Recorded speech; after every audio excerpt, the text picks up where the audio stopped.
இப்போ நம்ம பார்க்க இருக்கிற திரைப்படத்தின் விமர்சனம் சொர்க்கவாசல். சொர்க்கவாசல்னா வேற எதை நினச்சிடாதீங்க, இது வேற மாதிரி கதை.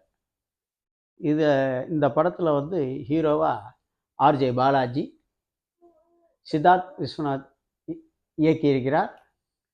கூட செல்வராகவன், நடராஜ் சக்திவேல், ரவி ராகவேந்தர், இப்படி பல பேர் நடிச்சிருக்காங்க. ஹீரோயினாக சோனியா ஒரு புதுமுகம். இந்த படத்தினுடைய கதை 1969 ஒரு ஜெயில் வார்டன்லேருந்து ஆரம்பிக்குது. தீம் என்ன தெரியுமா?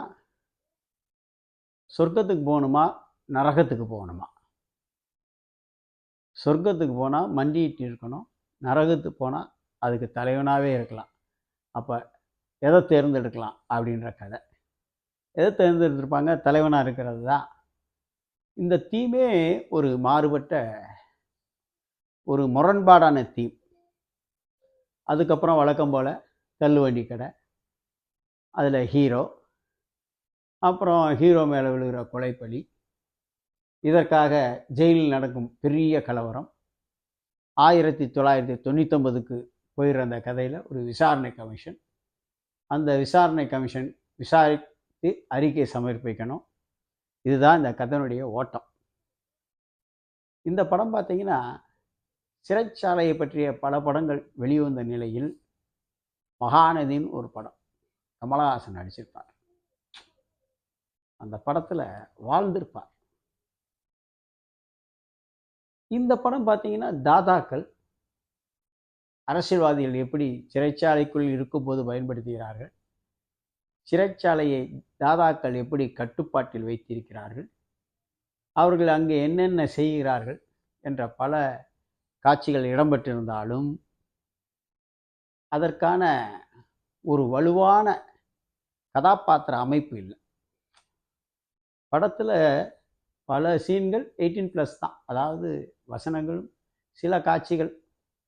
ஆனால் இல்லாத விஷயத்த சொல்லலை, ஆனாலும் 18+ காட்சி அமைப்பு தான். ஆர்ஜே பாலாஜி போன்ற நடிகர்களை குடும்பத்துடன் சென்று பார்க்கக்கூடிய கதாநாயகர் படங்களில் இவருடைய படமும் ஒன்று. இவருக்கு இப்படி ஒரு ஜெயிலுக்குள்ள ஒரு கைதி, அதில் ஒரு அடிதடி வீராப்பு, எப்படி ஒரு நிரபராதி அப்பாவி ஜெயிலில் போய் மாட்டினா என்ன பாடுபடுவான்ற கோணத்தில் படத்தை எடுத்துக்கொண்டு போயிருந்தாலும் படத்தில் பல இடங்களில் சறுக்கல்கள் உண்டு. காவல்துறை அதிகாரி கைதியை போலீஸ் வேனில் கூட்டிகிட்டு போகிறார், வரும்போது போலீஸ் ஜீப்பில் வராங்க, இப்படி ஒரு காட்சி முரண்பாடு. இப்படி பல இடங்களில் கேமராவும் அந்தளவுக்கு பெருசாக இல்லை. இசை கிறிஸ்டோ சேவியர் ஓரளவுக்கு பண்ணியிருக்கார். சண்டை காட்சிகளையும் பரவாயில்ல, ஒன்றும் குறை சொல்ல முடியாது. ஆனால் பாத்திர அமைப்புகளும் அதற்கான சீரியஸ்னஸ், அந்த படத்தினுடைய அந்த தாதா சிறைச்சாலைன்றதுக்கான சீரியஸ்னஸ் இந்த படத்தில் ரொம்ப ரொம்ப குறைவாக இருக்குது. ஒரு பெரிய மிரட்டல் தரல படத்தில். அந்த ஜெயில்னாவே அப்படி தாதாக்கள்னா ஒரு ஆக்ரோஷம், ஒரு மிரட்டல், அதெல்லாம் இல்லை. பல இடங்களில் நமக்கு சலிப்பு தட்டுது. பார்த்த படம், பார்த்த கதை, தெரிஞ்ச கதையை திருப்பி திருப்பி எத்தனை முறை பார்க்குறது அப்படின்ற ஒரு எண்ணத்தை தோன்றுது. அதனால தான் என்னமோ இந்த மாதிரி படங்களில் தனுஷ் மாதிரின்றவங்களாம் நடிச்சிருந்துருப்ப அதில் இருக்கிற ஆவேசம் இந்த மாதிரிலாம் இருக்கும். ஆனால் இந்த படம் சுமாரான படம் தான், ஆனால் பார்க்கலாம், ஒரு முறை பார்க்கக்கூடிய படம் தான். மகா மோசம் அப்படின்னு சொல்ல முடியாது, பரவாயில்ல, ஆவரேஜ் மூவி. அதனால் ஒரு முறை திரையரங்கில் சென்று பார்க்கக்கூடிய படங்களில் சொர்க்கவாசல் ஓகே.